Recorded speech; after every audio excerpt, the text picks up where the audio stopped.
ناظرین گرامی، لاہور میں موجود نواز شریف کی رہائش گاہ کو ریونڈ محل کہا جاتا ہے۔ یہ نواز شریف کی والدہ کے نام پر ہے۔ ریونڈ محل کا احاطہ 1700 ایکڑ ہے اور اس محل کے ساتھ خریدی گئی زمین بھی شامل کی جائے تو 25,000 کنال سے زائد بنتی ہے۔ یہاں جانے کے لیے خصوصی گیٹ بنایا گیا ہے جس پر نواز شریف کی والدہ بیگم شمیم شریف اور بیٹی مریم نواز کے نام بڑے بڑے حروف میں کندہ کیے گئے ہیں۔ شاہی رہائش گاہ میں 3 باورچی خانے، 3 ڈرائنگ روم، 1 سوئمنگ پول، 1 مچھلی فارم، 1 چھوٹا سا چڑیا گھر اور 1 جھیل شامل ہے۔ اس علاقے میں میاں شریف نے جو زمین خریدی اس کو قومی خزانے سے پیسے خرچ کر کے جدید سہولیات سے آراستہ کیا گیا۔ اس رہائش گاہ میں تقریباً 1500 ملازمین کام کرتے ہیں جن کی مجموعی ماہانہ تنخواہ کروڑوں میں بنتی ہے۔ نواز شریف جب دوسری بار وزیر اعظم بنے تب انہوں نے ریونڈ محل کی تعمیر و آرائش پر خصوصی توجہ دی۔ تعمیرات کا یہ کام FWO کو سونپا اور ہنگامی بنیادوں پر اس کام کی تکمیل کے احکامات جاری کیے گئے۔ نواز شریف نے دوسری بار اقتدار حاصل کرنے کے فوراً بعد ریونڈ کی رہائش گاہ کو وزیر اعظم کیمپ آفس کا درجہ دے دیا اور یوں وفاقی ادارہ PWD کو اس رہائش گاہ کے تمام اخراجات اور ترقیاتی پروجیکٹس کے اخراجات ادا کرنے کا پابند قرار دے دیا۔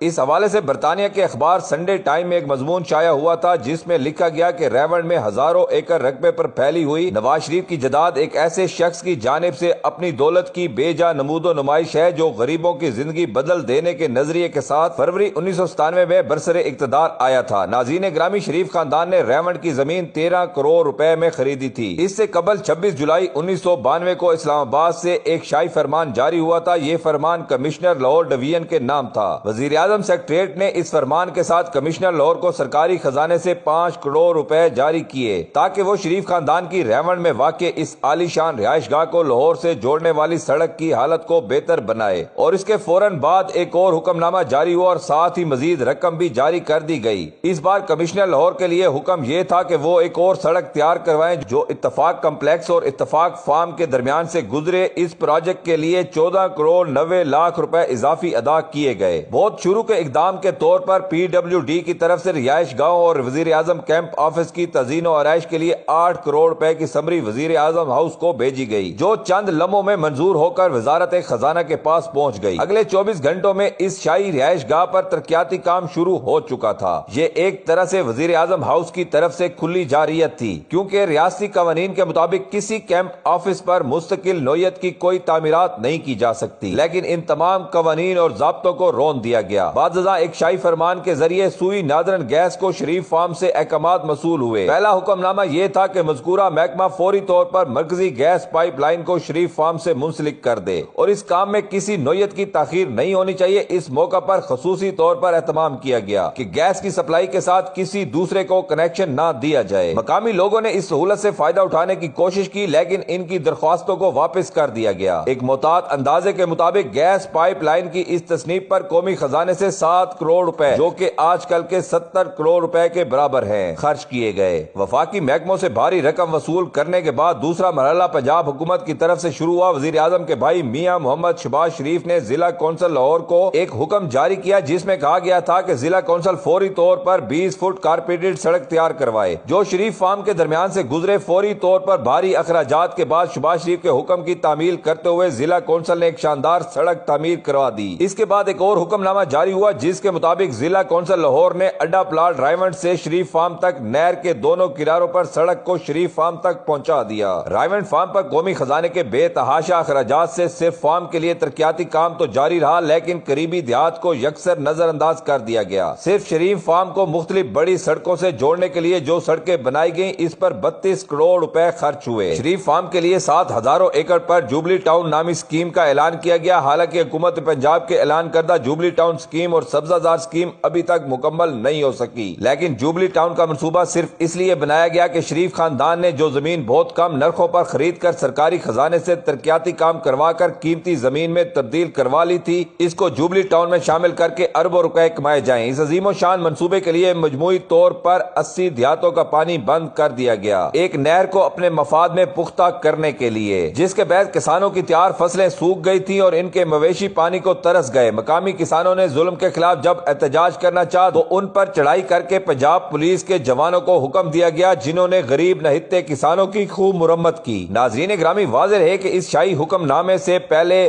80 مقامی دیہات کو اس نہر سے پانی حاصل ہوتا تھا۔ اس سے لاکھوں ایکڑ اراضی سیراب ہوتی تھی۔ شریف خاندان کے کارناموں کا یہ ایک چھوٹا سا سکینڈل ہے، لیکن پاکستان کی بدقسمتی یہ ہے کہ ایسے لوگ جنہوں نے پہلے ملک کو دونوں ہاتھوں سے لوٹا ہو دوبارہ بھی اقتدار میں آنے کے لیے پر تول رہے ہیں، اور کچھ بڑے بڑے لوگ ان کو زور زبردستی پاکستان کی 22 کروڑ عوام پر مسلط کرنا چاہتے ہیں۔ لیکن اس بار عوام فیصلہ کر چکی ہے اور عوام 8 فروری کے انتظار میں ہے۔ اس بار جو ان کرپٹ لوگوں اور ان کو پالنے والوں کے ساتھ ہوگا شاید ان کی نسلوں نے بھی ایسا نہیں سوچا ہوگا، کیونکہ پاکستان کی غیور عوام اب بیدار ہو چکی ہے۔ آخر میں ہماری اللہ تعالیٰ سے دعا ہے کہ اللہ تعالیٰ ملک پاکستان پر اپنا خاص کرم فرمائے اور ایک ایسے شخص کو ملک کا وزیر اعظم بنائے جس سے پاکستان کی قوم پیار کرتی ہے۔ آمین ثم آمین۔